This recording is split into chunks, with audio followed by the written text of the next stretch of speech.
नमस्कार मित्रों। सभी लग्नों में सभी ग्रहों के फलों की चर्चा करते हुए आज हम चर्चा करेंगे वृष लगन या फिर वृष राशि के 12 भावों में राहु देव के फलों की चर्चा। राहु का हमने एक वीडियो बनाया था मेष राशि या फिर मेष लगन के लिए, कृपया आप वो ज़रूर देखें।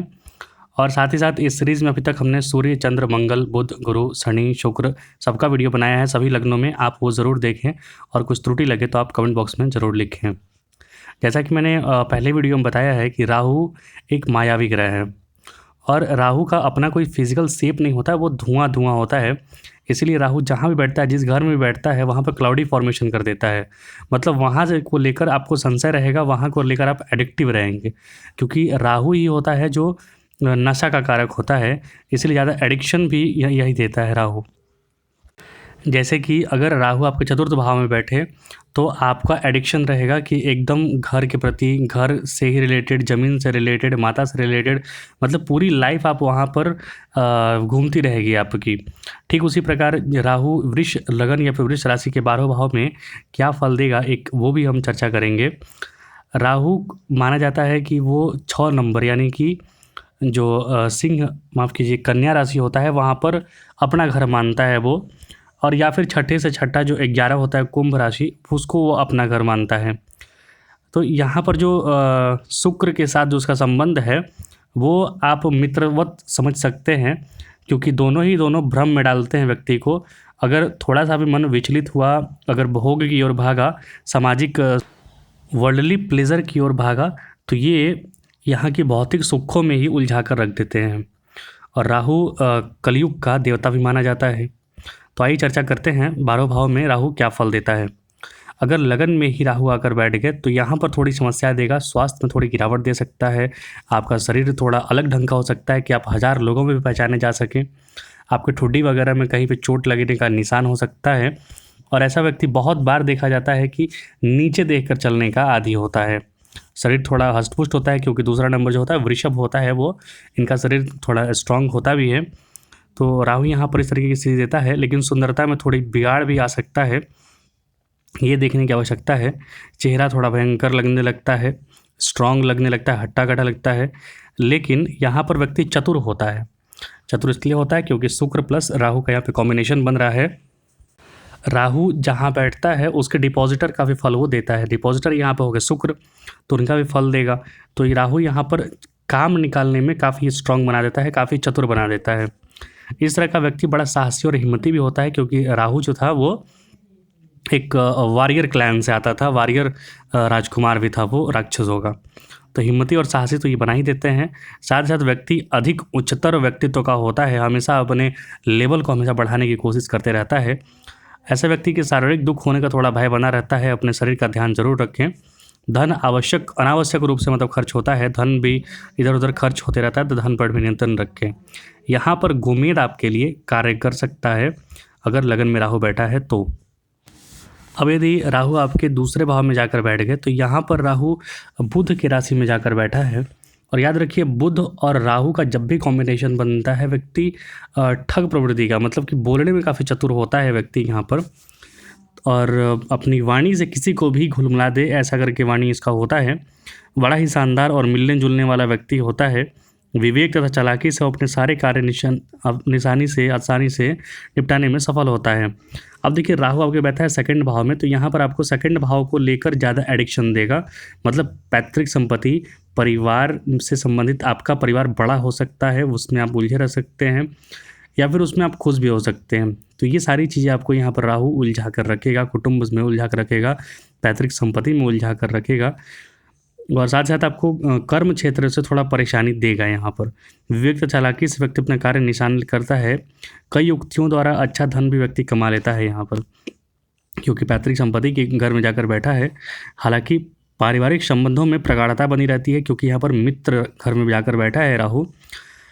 लेकिन कुछ ग्रह योग, जैसे कि राहु आपको छठा भाव देख रहा है, तो कुछ दुख भी उठाने पड़ेंगे रोग रिपूर्ण से। इन कष्टों के कारण से काफ़ी झुकना भी पड़ता है बहुत बार। स्वयं के विश्वास और संयम से व्यक्ति उद्देश्य में कामिल सफल हो पाता है। आप अपने पर संयम रखें और अपने पर भरोसा रखें। राहु एक अलग प्रकार का ऑरा बना देता है, क्योंकि वो गैसियस स्टेट में रहता है।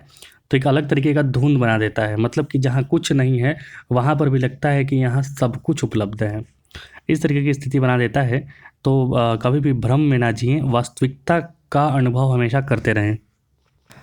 अब यदि राहु आपके तीसरे भाव में जाकर बैठ गए, तो राहु एक तो है गैसियस प्लैनेट, ऊपर से जाकर जलीय राशि में बैठा है, तो यहाँ पर काफ़ी विष योग का निर्माण कर देता है। थिंकिंग, बहुत ओवर थिंकिंग हो जाता है, व्यक्ति बहुत ज़्यादा मानसिक रूप से परेशान हो जाता है, बहुत ज़्यादा सोचने वाला होता है, बहुत ज़्यादा उसे इमोशनल हो जाता है। तो इस तरीके की सोच से आपको बचना है। भाई बहनों से आपको सहयोग सहायता प्राप्त नहीं होगी। उसके पराक्रम में भी व्यक्ति की कमी आती है, बहुत ज़्यादा सोचता है, बहुत ज़्यादा डीप थिंकर होता है यहाँ पर। और जो मतलब हीरो एक्शन वगैरह जो कोरियोग्राफर वगैरह हैं यहाँ पर बन सकते हैं, क्योंकि ये बैठे बैठे दिमाग में बहुत सारी चीज़ें सोच लेते हैं, इमेजिनेशन कर लेते हैं। स्वास्थ्य अच्छा होने के बावजूद व्यक्ति कमजोरी और थोड़ा कष्ट महसूस करता है यहाँ पर। इस तरह के व्यक्ति जो होते हैं वो कई बार अपने उद्देश्यों की पूर्ति के लिए झूठ का भी इन्हें सहारा लेना पड़ता है, क्योंकि पानी में अगर विष घुल जाए, अगर गैसियस स्टेट घुल जाए, तो आपको पता ही नहीं चलेगा कि सत्य क्या है और झूठ क्या है। तो यहाँ पर ये स्थिति बनती है। आपको ज़मीन से जुड़े रहने की आवश्यकता है, तभी जाकर आप धीरे धीरे समस्याओं से उबार पाएंगे। चिंता और दुखों को दबाना पड़ता है। हर व्यक्ति को प्रसन्न करना यहाँ पर पड़ता है आपको व्यक्ति को, क्योंकि व्यक्ति यहाँ पर काफ़ी इमोशनली अटैच्ड हो जाता है किसी से। तो सामने वाले को परेशान देख ही नहीं पाता है, उसको लगता है कि मतलब अपने कष्ट सह के भी सामने वाले को ऐसे भी करके खुश रखना है। अपनी माता का स्वास्थ्य का ध्यान रखें, माता से भी आपका लगाव यहाँ पर रहेगा। अब यदि राहु आपके चतुर्थ भाव में जाकर बैठ गए, तो यहाँ पर राहु जो बैठा है अग्नि तत्व की राशि में बैठा है। तो और अग्नि तत्व में जो राहु है या फिर धुआं जो है वो उड़ जाता है। तो यहाँ पर व्यक्ति को जो थिंकिंग है वो स्पष्ट होनी चाहिए, क्लियर थिंकिंग होनी चाहिए, अन्यथा परेशानी में रहेंगे आप। तो थिंकिंग को हमेशा स्पष्ट रखें। व्यक्ति सूर्य के घर में जाकर बैठा है तो सूर्य को ग्रहण लगा देगा, क्योंकि डिपॉजिटर का भी फल देगा यहाँ पर। तो व्यक्ति कई दुखों से ग्रस्त होता है, माता का पूर्ण सहयोग नहीं मिल पाता है, हमेशा उसी में परेशान रहता है, माता के सुखों के लिए, भूमि संपत्ति के लिए तो आदि सब के लिए परेशान रहता है, लेकिन इसमें मिलने में परेशानी होता है। जैसे कि मैंने बताया, राहु जहाँ बैठता है वहीं पर एडिक्शन देता है पूरी लाइफ में। तो ये सारी चीज़ें पाने के लिए आप हमेशा लालायित रहेंगे, प्रयास करते रहेंगे। यहाँ पर एक चीज़ होता है कि व्यक्ति को अपरिचित स्थानों से या फिर अपरिचित व्यक्तियों से संबंध बनाना पड़ता है, और वहाँ से थोड़ी लाभ के भी कुछ योग बनते हैं। कई कष्टों का व्यक्ति सामना करना पड़ता है व्यक्ति को, क्योंकि यहाँ पर अष्टम भाव से राहु का संबंध बन रहा है, तो लॉन्ग टर्म डिजीज़ वगैरह कुछ मिल सकते हैं। तो अपने शरीर को अच्छे से ध्यान रखें।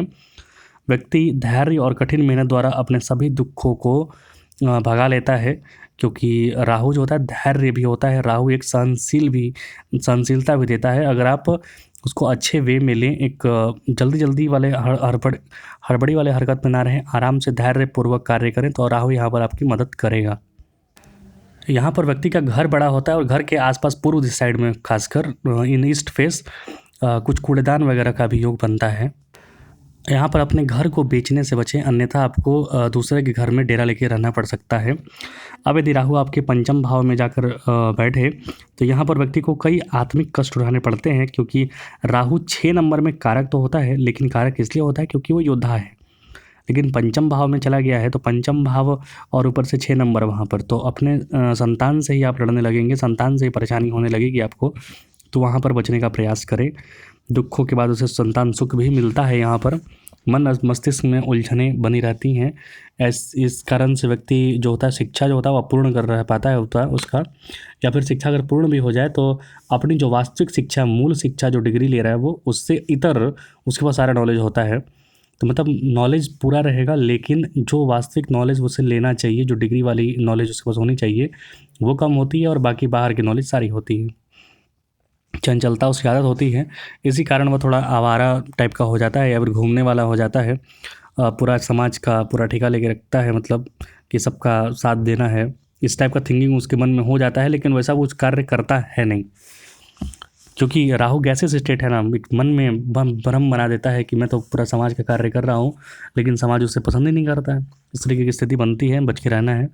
राहु यदि आपके छठे भाव में जाकर बैठ गया, तो यहाँ पर देखिए लगन का स्वामी 2 और 7 शुक्र है यहाँ पर। तो यहाँ पर राहु आपको ठीक ठाक फल देगा, क्योंकि उपचय भाव में भी राहु बैठा है। यहाँ पर किसी प्रकार का कोई हानि नहीं होता है, अपने हिम्मत और बाहुबल से व्यक्ति शत्रु पक्ष का भी मुकाबला बड़ी आसानी से करता है और उन्हें सफलता भी प्राप्त होती है, शत्रुओं को हरा देता है। इस तरह के व्यक्ति को अपनी माँ से ज़्यादा सुख नहीं मिल पाता है, ये थोड़ी परेशानी का कारण है। मामा का पक्ष भी थोड़ा कमज़ोर बना रहता है। वह बहुत ही तीव्र बुद्धि का ऐसा व्यक्ति होता है और कूटनीतिक चालों से अपना कार्य सिद्ध करता है। राहु को राजनीति का भी कारक माना गया है, तो यहाँ पर व्यक्ति काफ़ी कूटनीतिक कार्य करता है और मतलब डिप्लोमेसी स्किल्स उसके काफ़ी डेवलप होते हैं। साथ ही साथ रोग रिपुण से भी वो लड़ने में सक्षम होता है, शत्रु उसके पास टिक नहीं पाते हैं। अब यदि राहु आपके सप्तम भाव में जाकर बैठ गया तो राहु है क्रूर ग्रह और दाम्पत्य में आपको बैलेंस बिठा के चलना होता है। तो दाम्पत्य में अगर आप बैलेंस बिठा के नहीं चलेंगे तो आपको यहाँ पर दाम्पत्य थोड़ा परेशान करेगा राहु, क्योंकि एक जैसा मैंने बताया राहु एक भ्रम बना देता है, भ्रम किसी बना देता है कि ये हो रहा है, ये होना चाहिए, ये ऐसा हो जाएगा, बट वास्तविकता धरातल पे क्या है, ऑन लैंड क्या है, वो पता नहीं होता है। तो सबसे बड़ी बात यह है कि आपको वास्तविकता से परिचय करना होगा, तब जाके आप स्थिति को संभाल पाएंगे। यहाँ पर व्यक्ति कई तरह के दुख उठाने पड़ते हैं, विशेष तरीके से उसे पत्नी द्वारा या फिर सामने जो पार्टनर है उसे दुख मिलता है, नौकरी व्यापार आदि में समस्याएं आती हैं। ऐसा व्यक्ति निराश और हताश नहीं होता है, हमेशा लड़ने जुझारूपन वाला उसके पास कैपेसिटी होता है। वो अपनी सूझबूझ और पराक्रम से समस्याएं पर काबू पा लेता है। ग्रह कारणवश कुछ विपरीत असर पड़ने से शरीर में असामान्य विकार उत्पन्न होते हैं, तो अपने शरीर का ध्यान ज़रूर रखें, क्योंकि ये मारक भाव भी है।